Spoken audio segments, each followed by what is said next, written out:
Now let's talk about the magnetic field. You've seen magnetic fields since you were a kid. This is your basic bar magnet. Your north-south magnet has a set of field lines that are very dense right here in the center and traverse out in circles away from this bar magnet. Even though these lines are shown going straight up, they come around and come back in on this side. So all of our magnetic field lines, like this one, and so on, all of our magnetic field lines are loops.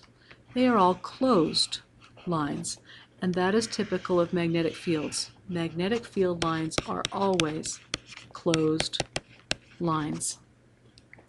Now the magnetic field we're going to represent a couple of different ways, like we did with the electric field. The magnetic field has two variables. This is the magnetic flux, H is the magnetic field, and the constant that's related to them is the permeability, or the magnetic permeability. The magnetic permeability is given in henries per meter. If it's in free space, the value of magnetic permeability is 4 pi times 10 to the minus 7th. And relative permittivity is given, we'll be looking at relative permittivity in a minute. Mu is equal to the relative permittivity times the permittivity of free space. Now there are two things that cause magnetic fields or magnetic flux lines. One of them is permanent magnets, like you see here.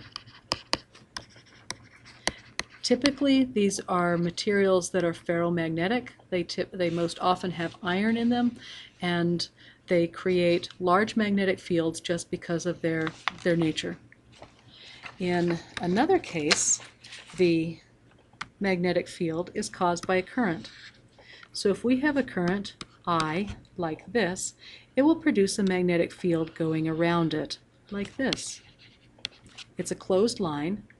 What you do is you put your thumb in the direction of the current, so this is your thumb, and you wrap the fingers of your right hand.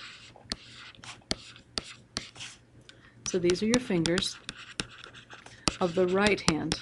Don't use the left hand. I did on my first electromagnetics exam, and I got a very poor grade, so don't use your left hand, use your right. The fingers of your right hand will show you the direction of the magnetic field. So the two things that produce magnetic fields are static, permanent magnets, and dynamic or static currents.